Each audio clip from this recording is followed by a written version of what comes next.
So hello বন্ধুরা, কেমন আছেন? আশা করি সবাই অনেক অনেক অনেক ভালো আছেন। তো আজকে আমরা যাচ্ছি আমাদের ক্ষেত দেখতে, কারণ কালকে আমাদের ক্ষেতে রোয়া গাড়া হয়েছে। আজকে রাতে প্রচুর পরিমাণে বৃষ্টি হয়েছে, সেই কারণে দেখতে যাচ্ছি কোথাও যদি রোয়াগুলো ডুবে গিয়েছে তো সেখান থেকে পানি সরিয়ে দিতে হবে, আল কেটে দিতে হবে। তো তার জন্যই আমি আর আমাদের বিশিষ্ট ইউটিউবার ব্লগার মেহেদি ব্লগ 7.5 তার ইউটিউব চ্যানেল, যেখানে আপনারা বাংলাদেশের ব্লগ দেখতে পারবেন, বাংলাদেশের ভিউটা দেখতে পারবেন, বাংলাদেশের অনেক কিছু দেখতে পারবেন। যদি আপনারা দেখতে চান তাহলে তার চ্যানেলটা অবশ্যই সাবস্ক্রাইব করবেন, তাড়াতাড়ি করে সাবস্ক্রাইব করে দাও, সাবস্ক্রাইব করে তাকে পাশে রাখবেন। সে কিন্তু 1 লক্ষ চ্যানেলের মালিক ছিল, তবে তার চ্যানেলটা কিছু প্রবলেমের কারণে ডিলিট করে দেওয়া হয়। তার কাছে প্লে বাটন রয়েছে, ইউটিউবের থেকে প্লে বাটন তাকে দেওয়া হয়েছে। অবশ্য সে তার প্লে বাটনের ভিডিওটা হয়তো আপলোড দিয়েছে, তো সেখানে গিয়ে আপনারা দেখতে পারবেন। আমি লিঙ্কটা ডিসক্রিপশনে দিয়ে দেবো। তো চলুন সরাসরি দেবেন, সবাই সাবস্ক্রাইব করবেন। তো চলুন সরাসরি যাচ্ছি আমাদের ক্ষেতের দিকে।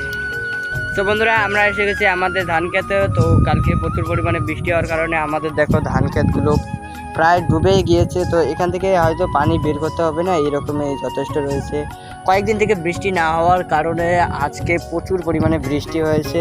তো এটাকেতেও আমাদের রোয়া লাগাতে হবে। দেখতে পাচ্ছেন এখানে কিছু বিছন রাখা রয়েছে। তো কয়েকদিন পরে এটাতে রাখতে হবে, কারণ এটা হচ্ছে নদীর একটা লাইন, যেখানে একটু বৃষ্টি হওয়ার সঙ্গে সঙ্গে এখান দিয়ে পানি যায়। তো এই কারণে এখানে এখনই লাগানো হবে না, কয়েকদিন পর এখানে ধান লাগানো হবে।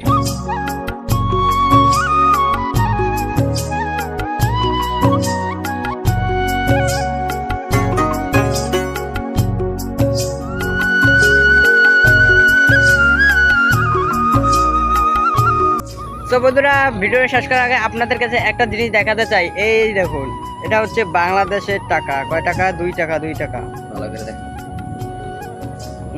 দেখা যাচ্ছে না, দাঁড়ান আমি অন্য সাইড দিয়ে দেখাচ্ছি।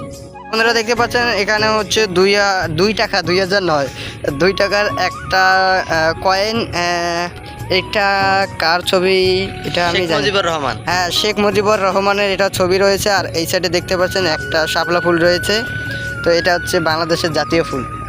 সো গাইস, দেখুন বাড়ি আসার সময় আমরা দেখতে পারি আমাদের যে পাট ক্ষেত রয়েছে সেখানে আজকের বৃষ্টি আর রাতে অনেক প্রচুর পরিমাণে বাতাস হয়েছে, ঝড়ো বাতাস। সেই কারণে আমাদের পাটগুলোর কি অবস্থা করেছে দেখুন একবার।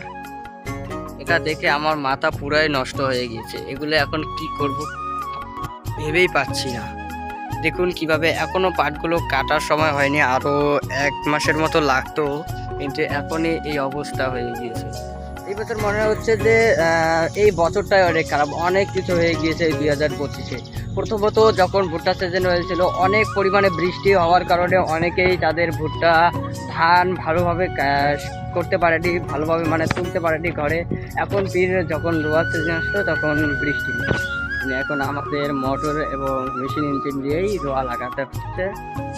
এই বছরটা পুরোই একদম খতরনাক পারাবো, এরকম বছর আমার জীবনে আমি কখনো দেখি। বন্ধুরা, তো আজকের ব্লগ এই পর্যন্তই, দেখা হচ্ছে আবার কালকে। তো সাবস্ক্রাইবটা অবশ্যই করবেন, আর ভিডিওটা ভালো লাগলে লাইক করবেন। আর যদি কিছু বলার ইচ্ছে থাকে বা কিছু জিজ্ঞেস করার ইচ্ছে থাকে তাহলে কমেন্ট বক্স খোলা রয়েছে, অবশ্যই কমেন্ট করবেন। Bye bye.